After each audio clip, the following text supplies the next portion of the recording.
इस बात को लेकर के हमारे मन में बहुत दुख है, बहुत हमारे मन में खेद है कि जिनको पढ़कर हमने हिंदवी स्वराज्य की स्थापना को पढ़कर हिंदू राष्ट्र का संकल्प लिया, हम उनकी अवमानना तो दूर की बात है, स्वप्न में भी कोई निंदा करे तो हम सुन भी नहीं सकते।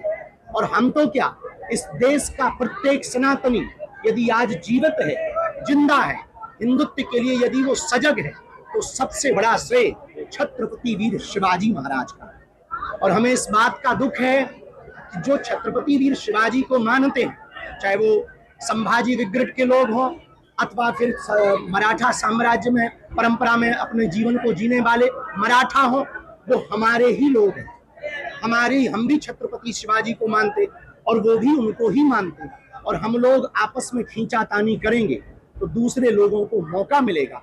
हमारा 1% भी इस प्रकार का कोई मत नहीं था, ऐसा कोई विचार नहीं था कि हम हमने गुरु महिमा के प्रति कितने वो समर्पित थे। उस वक्तव्य को हमने गुरु महिमा के प्रति गाया था कि गुरुओं के प्रति हमारे देश के राजा, हमारे देश के हिंदू हृदय सम्राट, हिंदुओं के सिरमौर, हिंदुओं के चक्रधर सम्राट छत्रपति वीर शिवाजी महाराज संतों को, मठों को, महंतों को, आई तुलजा भवानी को कितना मानते थे। उस भाव को कहने का तरीका हमारी अपनी भाषा में था, जिसको कुछ लोगों ने अनर्थ करके गलत प्रस्तुत किया।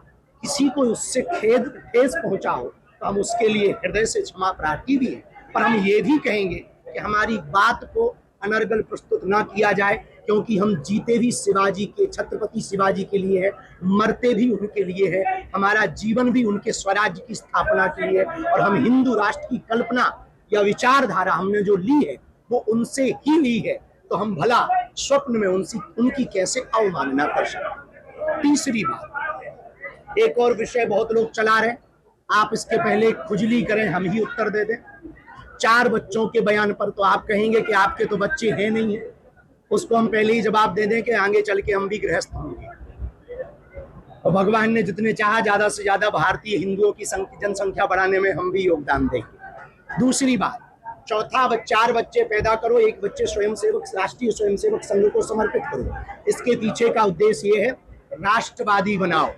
चाहे वो आप राष्ट्रीय स्वयंसेवक संघ को समर्पित करो, चाहे देश की आर्मी को समर्पित करो, अथवा कलेक्टर बनाओ, मास्टर बनाओ, पर उसको विचारधारा कट्टर सनातनी रखो, राष्ट्रीय स्वयंसेवक संघ की तरह, ताकि वो जहां भी रहे तो वहां भगवा ध्वज लहराता रहे और हिंदुत्व का प्रचार प्रसार करता रहे। इसके बाद शेष हमारी सभी मीडिया से प्रार्थना है कि हमारे जो बयान पर अनर्गल लोग प्रस्तुतियां और टिप्पणियां कर रहे हैं, उन तक हमारी बात को जरूर पहुंचा दें कि हमारा भाव क्या था, हमारे स्वभाव में क्या है। साधु कभी किसी की निंदा नहीं कर सकता, और फिर छत्रपति वीर शिवाजी की निंदा करके भला भारत में कोई रह सकता है क्या? जिनसे हिंदवी स्वराज की स्थापना का हमने संकल्प सीखा हो, जाना हो, जिनकी वीरता को पढ़ करके हमने अपने चरित्र को, जीवन को बहुत संभाल कर चलाने का प्रयत्न किया हो, भला तर सगळ्या बाजूंनी टीकेंची झोड उठवल्याच्या नंतर आता धीरेंद्र शास्त्री यांना उपरती आल्याचं दिसतंय। एबीपी माझा, उघडा डोळे बघा नीट।